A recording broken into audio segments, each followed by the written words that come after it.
നേരത്തെ പിന്നീട് പതുങ്ങി നടന്നിട്ടുള്ള അവസ്ഥയായിരുന്നു. ഇന്ന് കുടുംബശ്രീയിലൊക്കെ ചേരാൻ പിന്നെയാണ് നമുക്ക് സ്ത്രീകൾക്ക് ഒരു ചെറിയ തോതിലൊരു സമ്പാദ്യം വന്നു തുടങ്ങിയത്. സ്ത്രീ സ്വാതന്ത്ര്യമാണ്. അപ്പൊ എല്ലാ സ്ത്രീകളും ആഗ്രഹിക്കുന്നത് എന്താണ്? എവിടെ പരിപാടി അവതരിപ്പിച്ചാലും ഇത് തന്നെയാണല്ലോ അതിന്റെ വിധി. ഇങ്ങനെ പിന്നെ സ്വാതന്ത്ര്യം ഇല്ലാതെ നമുക്ക് ജീവിക്കാൻ പറ്റുമോ? അങ്ങനെ ജീവിക്കുന്ന എല്ലാവർക്കും നമസ്കാരം. എന്റെ ടോപ്പിക് ജോലിയും സ്ത്രീയും. Good bye. കാര്യങ്ങൾ പേപ്പറിലൂടെ നമ്മൾ അറിയുന്നുണ്ട്. എന്തൊക്കെയാണ് എങ്ങനെയാണ് സ്ത്രീധനം സ്ത്രീ വസ്ത്ര. എല്ലാവർക്കും നമസ്കാരം.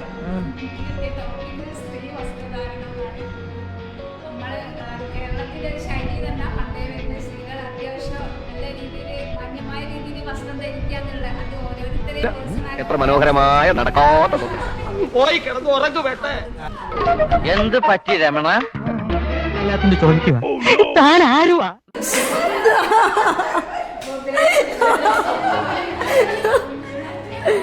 മറ്റേത് ഓർമ്മയിൽ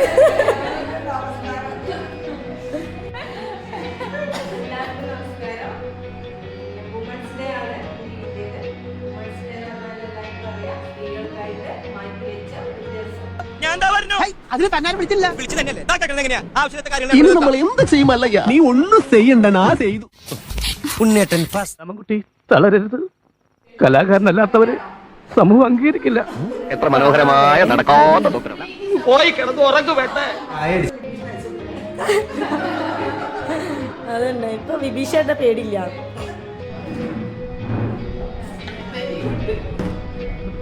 ശാക്തീകരിക്കപ്പെട്ടു എന്ന് തന്നെയാണ് ഒരു പരിധിവരെ കുടുംബങ്ങളുടെ സമൂഹത്തിലേക്ക് എന്നുള്ള ഒരു അർത്ഥം.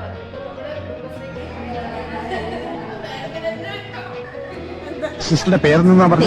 എന്താ കിട്ടിയ കൈകൊണ്ടുള്ള ഒരു സാധനമാണ് മൊബൈൽ ഫോണ്. ഇന്നത്തെ സമൂഹത്തിൽ മൊബൈൽ ഫോൺ പറയുമ്പോൾ സ്ത്രീധന്യരെടുക്കാം.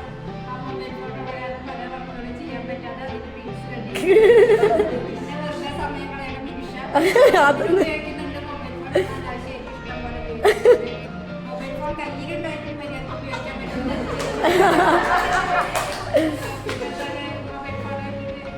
രണ്ട് മൂന്ന് ഫോൺ ഉണ്ടായിട്ട് ഒരു കോള് പോയാൽ വിളിച്ചെടുക്കാൻ